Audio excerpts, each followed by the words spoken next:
राधे राधे आप सभी को। आज हम जानेंगे कि भगवान बेटियों के जन्म के लिए किन घरों को चुनते हैं। तो चलिए शुरू करते हैं। आज भी हम ऐसे समाज में जी रहे हैं जो आज भी पुरुष प्रधान है। आज भी जब लड़की का जन्म होता है तो अधिकतर घरों में मायूसी छा जाती है और यह कुछ नहीं बल्कि हम मनुष्यों की अज्ञानता है। लड़की को बोझ समझते हैं, परंतु आपको जानकर हैरानी होगी कि लड़की का जन्म हर किसी के घर में नहीं होता, बल्कि उसी के घर होता है जो भाग्यशाली होते हैं। और आज हम आपको यह बताने जा रहे हैं कि भगवान कैसे घरों को लड़की का जन्म देने के लिए चुनते हैं और वह कौन से पुण्य कर्म हैं जिसकी वजह से कोई भी इंसान बेटी की माँ या बाप बनता है। एक दिन भगवान श्री कृष्ण से अर्जुन पूछते हैं कि माधव, किन कर्मों के कारण किसी के घर पुत्री धन की प्राप्ति होती है, अर्थात कैसे घरों में बेटियों का जन्म होता है। तब श्री कृष्ण अर्जुन से कहते हैं, हे पार्थ, अगर किसी के घर बेटे भाग्य से होते हैं तो बेटियां सौभाग्य से, और जो भी स्त्री या पुरुष अपने पूर्व जन्म में पुण्य कर्म अर्जित किए होते हैं उन्हीं को एक बेटी के माता पिता होने का सौभाग्य प्राप्त होता है। बेटियों के जन्म के लिए उन्हीं घरों को चुना जाता है जो बेटियों का भार सहन कर सकें, क्योंकि तीनों लोकों में स्त्री अर्थात बेटियां ही ऐसी होती हैं जिसका भार हर कोई सहन नहीं कर सकता। वह बेटियां ही हैं जो इस सृष्टि को निरंतर चलाए हैं। माँ होने के लिए अपना सर्वस्व निछावर कर देती हैं। हे अर्जुन, जिस दिन इस सृष्टि में बेटियों का जन्म लेना रुक जाएगा उस दिन धीरे धीरे सृष्टि का अंत हो जाएगा। भगवान श्री कृष्ण के इन बातों पर गौर किया जाए तो उनका कहा बिल्कुल सही है, क्योंकि बेटियां अगर नहीं होंगी तो किसी का भी वंश आगे नहीं बढ़ सकता। आपने भी कई लोगों को कहते सुना होगा कि जिस घर में बेटी का जन्म होता है वह घर स्वर्ग के समान होता है, क्योंकि बेटा तो केवल एक कुल को रोशन करता है, बेटियां तो दो कुलों को रोशन करती हैं। माता पिता के घर वो बेटी के रूप में अपने उत्तरदायित्व का निर्वहन करती हैं, तो ससुराल आकर एक बहू के रूप में सारे कर्तव्यों का पालन करती हैं। आजकल आप सुनते ही होंगे, बेटियां बहू परिवार में किसी के मर जाने पर उसका पिंडदान नहीं कर सकती, लेकिन यह बिल्कुल भी सही नहीं है, क्योंकि रामायण में बताया गया है कि प्रभु श्री राम के पिता राजा दशरथ की मृत्यु हो गई तो माता सीता अर्थात राजा दशरथ की बहू ने भी उनका पिंडदान किया था, जिससे उन्हें जन्म मरण के चक्र से मुक्ति मिल गई थी। इतना ही नहीं, हिंदू धर्म शास्त्रों में बताया गया है कि बेटियां भी अपने पिता के नाम का पिंडदान कर सकती हैं।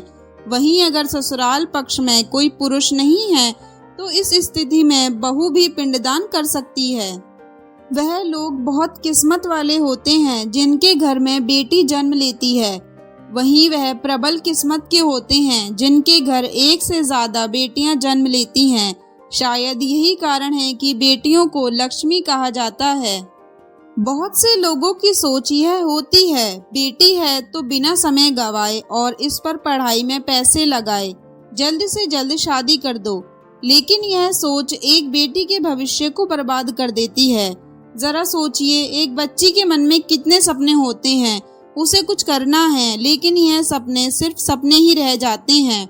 इसीलिए अपनी बेटियों को सपने पूरे करने देना चाहिए। उन्हें जीवन में हर वह खुशी दें जो उन्हें मिलनी चाहिए। बेटियां कभी भी माँ बाप पर बोझ नहीं होती, वह सिर्फ अपनी और अपने परिवार की किस्मत बनाने के लिए जन्म लेती हैं। एक कथा के अनुसार दो मित्र लंबे समय के बाद एक दूसरे से मिले। एक दोस्त ने दूसरे से उसका हाल पूछा तो जवाब में उसने कहा कि मेरा हाल एकदम बढ़िया है, और हो भी क्यों ना, मेरे दो बेटे जो हैं। तभी वह अपने दोस्त से पूछता है, तेरे घर में कितने बच्चे हैं? दोस्त खुशी के साथ बताता है कि मेरे घर में दो बेटियां हैं। उसका दोस्त भगवान का शुक्रिया अदा करता हुआ कहता है कि मैं धन्य हूँ, मेरे घर बेटियां नहीं हैं। यह सुनकर पिता की आंखों में आंसू आ गए। तभी उसकी बेटी पिता के मित्र से कहती है कि अंकल, भगवान हमेशा भाग्यवान को ही बेटी देता है, कभी गरीब को बेटी के रूप में माता लक्ष्मी नहीं देते। भगवान उसी को पुत्री का सुख देते हैं जिसके अंदर पालने की सामर्थ्यता होती है, जो गरीब होकर भी अपनी बेटी को पाल सकता है।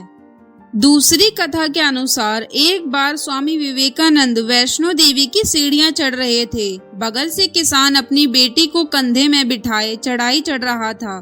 तभी स्वामी विवेकानंद ने कहा कि बाबा, आपकी बेटी का बोझ आपको लग रहा होगा, इसको मैं उठा लेता हूँ और माता वैष्णो के दरबार तक ले चलता हूँ।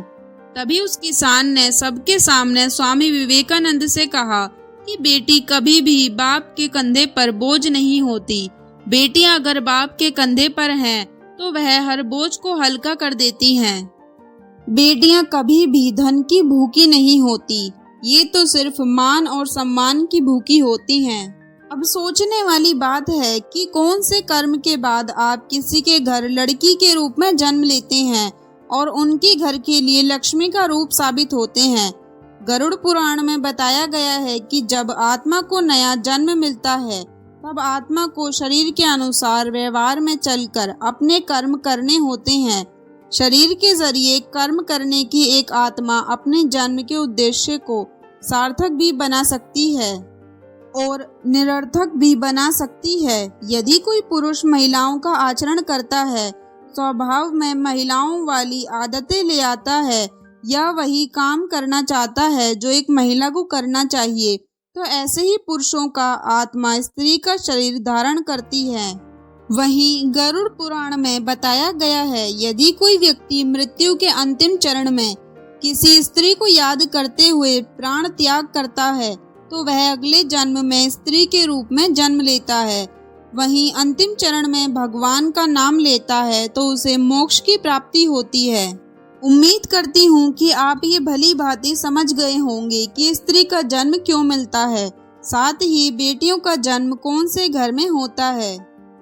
तो दोस्तों, यह थी आज की वीडियो। अगर आपको पसंद आई हो तो कमेंट में राधे राधे ज़रूर लिखें और इसी तरह की वीडियो देखने के लिए हमारे चैनल प्राचीन कहानियाँ को लाइक एंड सब्सक्राइब ज़रूर करें।